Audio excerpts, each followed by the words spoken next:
మన ప్రభువును రక్షకుడైన యేసుక్రీస్తు పరిశుద్ధమైన నామమున కూడి వచ్చిన మీ అందరికీ శుభములు వందనాలు తెలియజేయచ్చు ఉన్నాను. దేవుని వాక్యమైన బైబిల్లో నుండి మనము తెసలోనిక 2వ పత్రిక 3వ అధ్యాయము 6వ వచనము ధ్యానం చేస్తూ వస్తూ ఉన్నాం. మనము కొరింథీ మొదటి పత్రిక 5వ అధ్యాయము 9వ వచనంలో మనము ఆగినాం. అక్కడ రాయబడిన మాట మనం చదివి అక్కడి నుంచి మనం ముందుకు కొనసాగుదాం. కొరింథీలకు రాసిన మొదటి పత్రిక 5వ అధ్యాయము 5వ అధ్యాయము వచనము 9వ వచనం చదువుకుందాం. 9వ వచనం చదువుదాం. ఈ 9వ వచనములో జారులతో సాంగత్యం చేయవద్దని నా పత్రికలో మీకు వ్రాసి తిని అన్నాడు.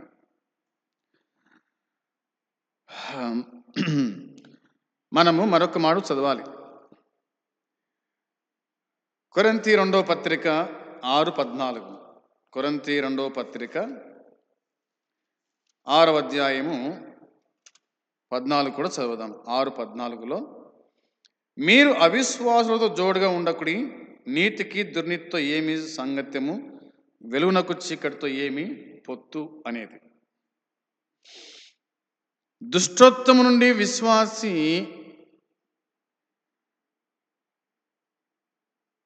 ఏర్పాటు గురించి రాయబడింది. ఒక విశ్వాసి దుష్టత్వము నుండి వేరు కావాలి. వేరు కావాలి. ఎట్లా వేరు కావాలి అంటే, వెలుగు చీకటికి ఏమాత్రం పొత్తు లేదు కదా, అలా వేరుగా ఉండాలి.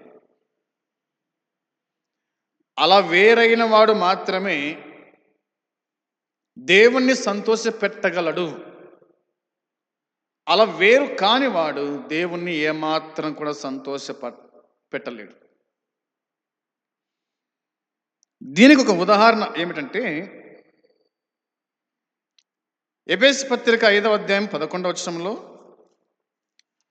ఎఫెసీ పత్రిక 5వ అధ్యాయము 11వ వచనంలో రాయబడిన మాట మనం చూడగా, నిష్ఫలమైన అంధకార క్రియలలో పాలివారై ఉండక వాటిని ఖండించుడి అన్నాడు. నిష్ఫలమైన అంధకార క్రియలలో పాలివారై ఉండక వాటిని ఖండించండి.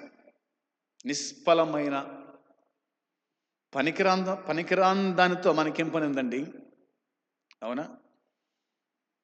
పనికిరాని దాన్ని మనం ఏం చేస్తాము? పాత సంబంధంలో పారేస్తాం. పనికిరాని దాన్ని మనం ఏం చేస్తాము? బయట పారేస్తాం. పనికిరాని దాన్ని మనం కాల్చివేస్తాం కూడా, దాని ముఖం చూడం మనం. కాబట్టి పౌలు మాట్లాడుతూ, నిష్ఫలమైన అంధకార క్రియలలో పాలువారి ఉండక వాటిని ఖండించేసేయండి. ఖండించండి అంటే తెగొట్టడం, నరకడం. అవునా? ఖండించేసేయండి. ఇంకా దాంతో మనకి ఏం అవసరం లేదు, పని లేదు అని జ్ఞాపకం చేశాడు. కొరింథీ మొదటి పత్రిక 5వ అధ్యాయం 10వ వచనం. కొరింథీ మొదటి పత్రిక 5వ అధ్యాయం 10వ వచనంలో, అయితే ఈ లోకపు జారులతోనైనను, లోబులతోనైనను, దోచుకుని వారితోనైనను, విగ్రహార్థికులతోనైనను ఏమాత్రము సాంగత్యము చేయవద్దని కాదు అన్నాడు. ఏమంటున్నాడు? ఏమాత్రం సాంగత్యం చేయవద్దని కాదు. ఎందుకు పొయట మాడుతున్నాం? మళ్ళా చేయవద్దని కాదు, చేయవద్దని కాదంట. అట్లు 1:20లో చూడాలి. మొదటి కొరింథీ 1వ అధ్యాయము 20వ వచనం. 1:20 వచనంలో రాయబడిన మాట, జ్ఞాని ఏమైను, శాస్త్రి ఏమైను, ఈ లోకపు తర్కవ్యాధి ఏమైను, ఈ లోక జ్ఞానం దేవుడు వెరితనముగా చేసి ఉన్నాడు కదా.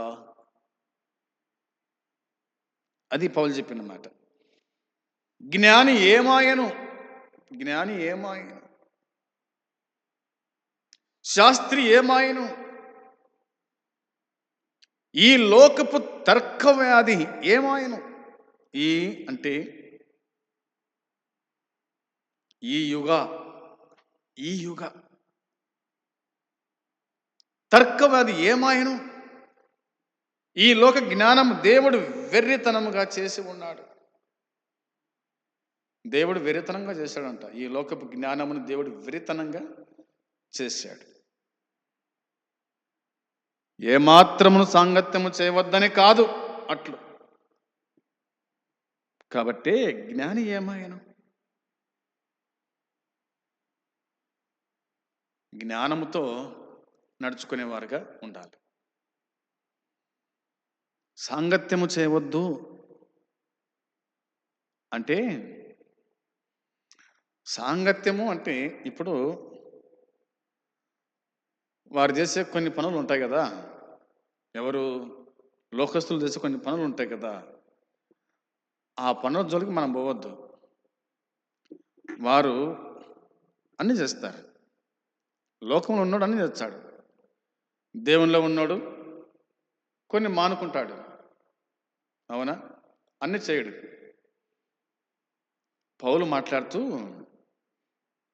జ్ఞానయుక్తంగా ఈ మాట చెప్పాడు. చూడండి, 10వ అధ్యాయం 1 కొరింథీ పత్రిక 10:27లో 1 కొరింథీ పత్రిక 10వ అధ్యాయము 27వ వచనంలో పౌలు మాట్లాడుతూ, అవిశ్వాసులతో ఒకడు మిమ్మును విందునకు పిలిచినప్పుడు వెళ్ళుటకు మీకు మనసుండిన ఎడల మీకు వడ్డించినది ఏదో దానిని గూర్చి మనస్సాక్షి నిమిత్తము ఏ విచారణ చేయక తినండి అన్నాడు.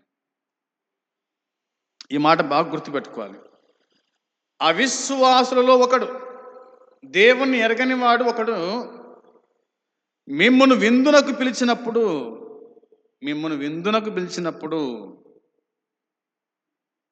వెళ్ళుటకు మీకు మనసుండిన ఎడల, వెళ్ళడానికి మీకు మనసుండిన ఎడల, వాడు పిలిచాడు, నీకు మనసుంది పోవాలని, పోండి. అయితే ఏమన్నాడు, మీకు వడ్డించినదేదో దానిని గురించి మనస్సాక్షి నిమిత్తము ఏం విచారణ చేయక తినండి. ఇది వాడు విగ్రహానికి పెట్టినాడో లేకపోతే ఇంగద్యానికి పెట్టినాడో ఇవన్నీ మీరు విచారం చేయొద్దు. వాడు పిలిచాడు, మీకు పోవాలని మనసు ఉంది, మీరు పోయినారు, వడ్డించిందేదో తినండి అంటే ఏమన్నాడు ఇంకా, అవునా, ఇంకా ఏమన్నాడంటే, అయితే 28వ వచనంలో, అయితే ఎవడైనను మీతో ఇది బలి అర్పింపబడినదని చెప్పిన ఎడల అట్లు తెలిసిన వాని నిమిత్తమును మనస్సాక్షి నిమిత్తము తినండి.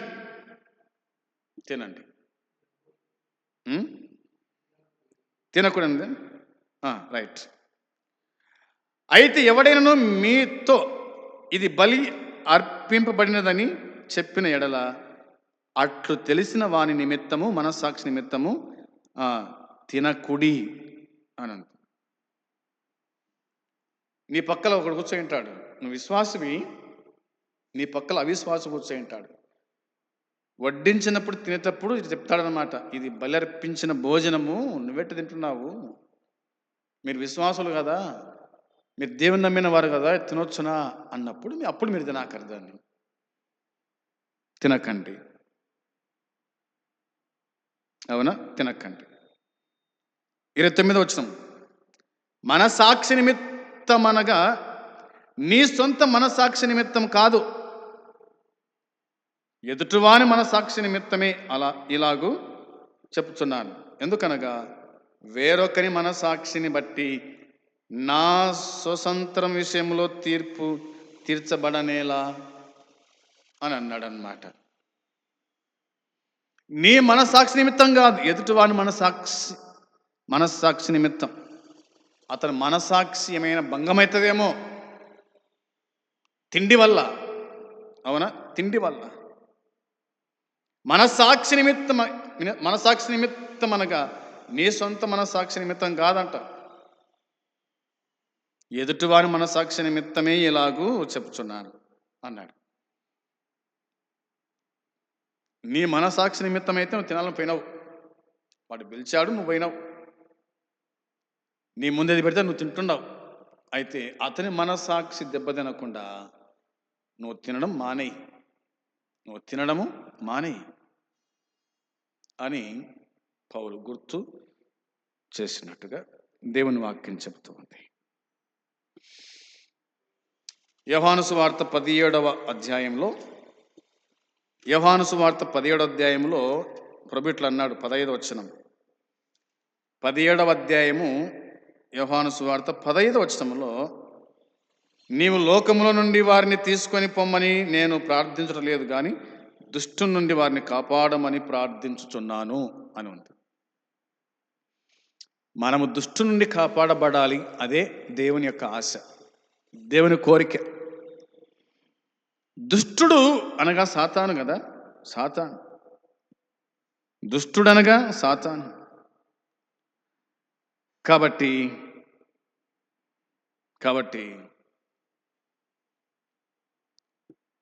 మనము కాపాడబడాలి అని ప్రభు ప్రార్థించాడు. దుష్టుని నుండి వారిని కాపాడమని ప్రార్థించున్నానని చెప్పాడు. నేను లోక సంబంధిని కానట్లు వారు లోక సంబంధులు కారు. నేను లోక సంబంధిని కాదు, నా యందు విశ్వాసం ఉంచిన వారు కూడా లోక సంబంధులు కాదు.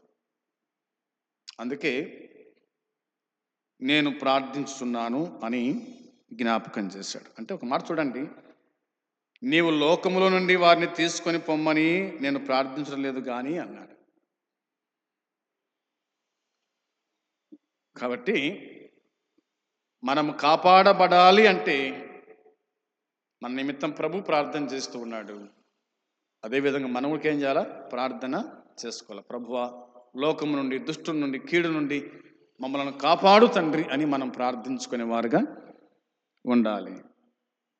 యోహాను రాసిన మొదటి పత్రిక 5:19లో, యోహాను రాసిన మొదటి పత్రిక 5వ అధ్యాయము 19 వచ్చిన చూడండి.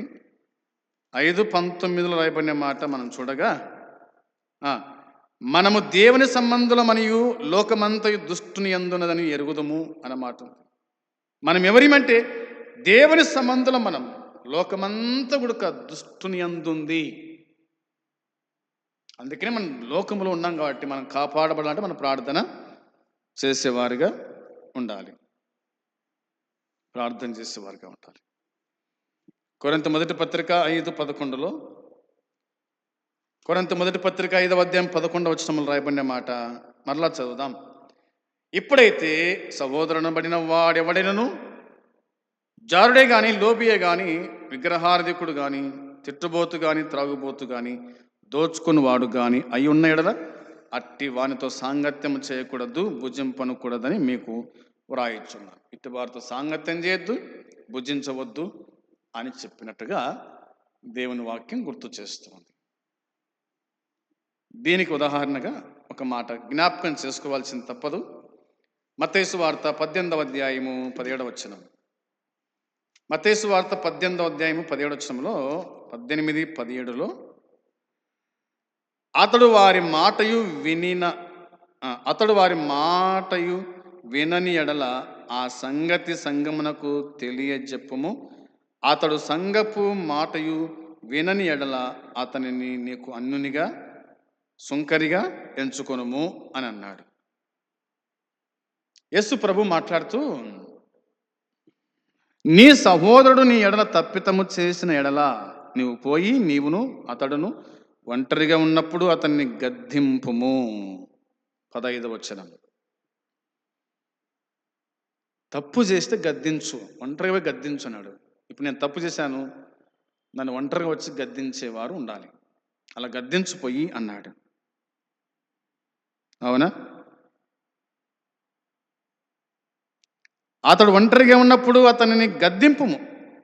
అతడు నీ మాట వినిన ఎడల నీ సహోదరుని సంపాదించుకుంటావు. వాడు వింటే నువ్వు సంపాదించుకుంటావు. 16 అతడు వినని ఎడల 2-3 సాక్షుల నోట ప్రతి మాట స్థిరపరచబడినట్లు నీవు ఒకరిద్దరిని వెంటబెట్టుకొని అతన్ని యొద్దకు పో అన్నాడు. నీ మాట వినకపోతే కనుక ఇద్దరిని వెంటబెట్టుకొని పో అని చెప్పినాడు. 17 అతడు వారి మాటయు వినని ఎడల ఆ సంగతి సంగమునకు తెలియజెప్పుము. అతడు సంగపు మాటయు వినని ఎడల అతనిని నీకు అన్యునిగా సుంకరిగా ఎంచుకో. అంతే, ఒక అన్యుడు, ఒక సుంకరి అలా ఎంచుకో అన్నాడు. నీ మాట విన్నాడంటే పర్వాలే, నీ మాట వినలే, 2 సాక్షుల మాట వినలే, అవునా, మరి సంఘం మాట వినలేదు, ఇంతమంది చెప్పి వినకపోతే గనక ఇంకా విడిచిపెట్టేసేవాడిని, వదిలేసేయి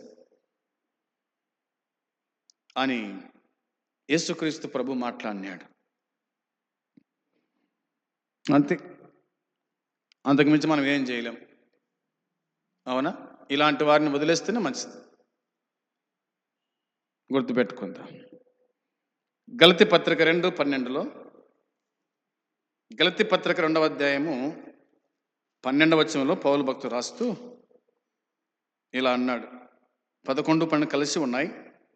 అయితే కేప అంతియొక్కకు వచ్చినప్పుడు అతడు అపరాధిగా తీర్చబడిను గనుక నేను ముఖాముఖిగా అతనిని ఎదిరించి తిని, ఏలైనగా యాకోబునొద్ద నుండి కొందరు రాకమునుపు అతడు అన్యజనులతో భోజనము చేయుచుండెను గాని వారు రాగానే సున్నతి పొందిన వారికి భయపడి వెనక తీసి వేరైపోయాను. అన్ని జనులతో భోజనం చేశాడంట పేతురు. కేప అంటే ఎవరు? పేతురే కదా. యూదులు రాగానే వాళ్ళు రాక చూసి, అవునా, వేరైపోయినాడంట.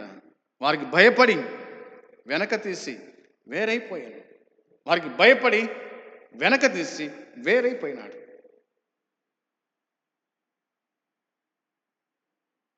వేరైపోయినాడు. యూదులు ఎప్పుడే కానీ అన్యజనులతో భోజనం చేయరు. యూదులకు అన్యజనులకు సాంగత్యం లేదు, పొత్తు లేదు. అలాంటి వారితో పేతురు భోంచేశాడు.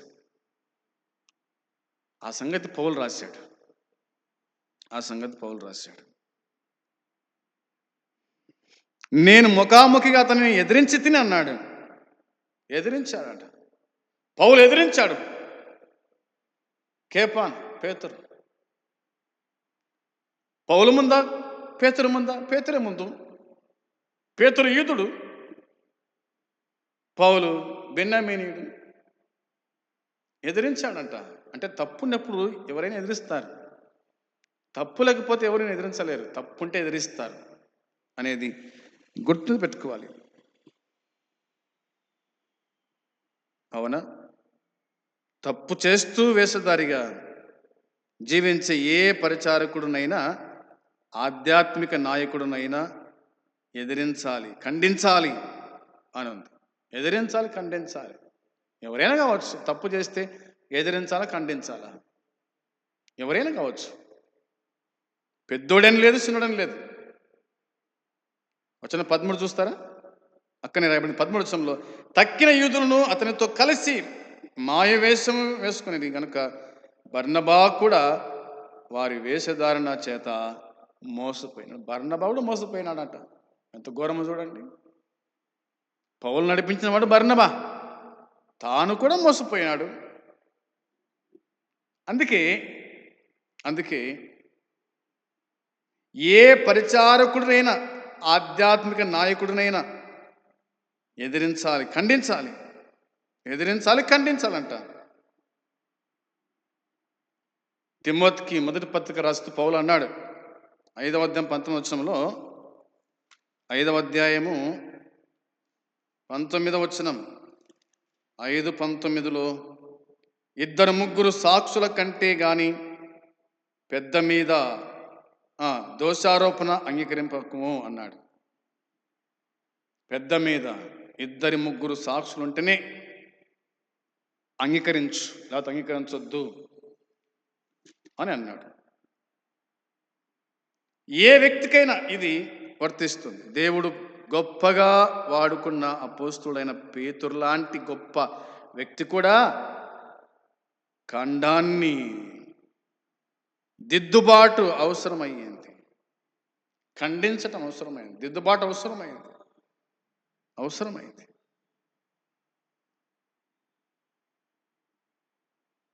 మనం చదువుకున్నాం తిమోతి మొదటి పత్రిక 5:19. ఇప్పుడు చూడండి 20-21 చదువుకుందాం.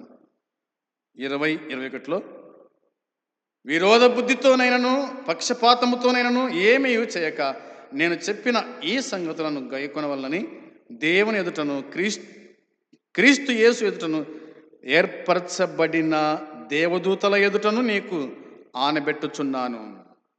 అవునా, ఆనబెట్టుచున్నాను అని జ్ఞాపకం చేశాడు.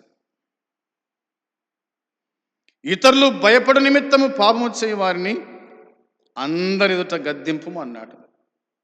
ఇతరులు భయపడినట్లు పాపం చేసే వారిని అందరి ఎదుట ఖండించు, అందరి ఎదుట బెదిరించు. మరొక్కడు చేయకుండా, అవునా, మరొక్కడు చేయకుండా జాగ్రత్త పడు తిమోతి అని జ్ఞాపకం చేశాడు. పౌలు గద్దించినప్పుడు పేతురు తన తప్పును గుర్తించి పశ్చాత్తాప హృదయముతో దాన్ని అంగీకరించినట్లు మనము లేఖనాల్లో కనబడుతున్నది. అతడు తర్వాత తన ప్రియ సహోదరుడైన పౌలును గురించి చెప్తాడు. పేతురు రాసిన 2వ పత్రిక 3:15లో ఆ మాట తను గుర్తు చేశాడు అనేది జ్ఞాపకం చేసుకోవాలి. ప్రియమైన సోదరి సోదరులారా, మనము ఎవరితో సాంగత్యం చేస్తున్నాము, ఎవరితో సాంగత్యం చేయకూడదు అనే మాట మీద చెప్పుకుంటున్నాం కాబట్టి ఒక మాట చెప్పి నేను ముగిస్తాను.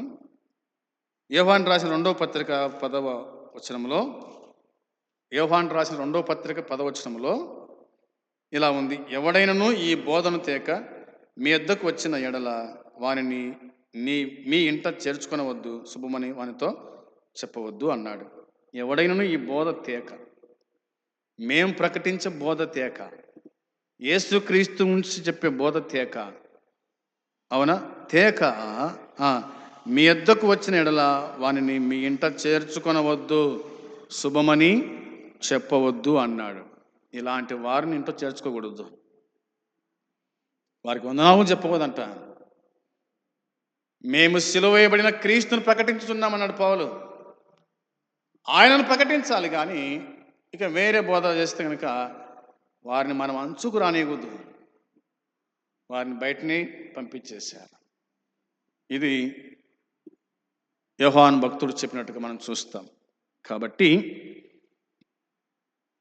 మా వలన పొందిన బోధను అని చెప్పాడు.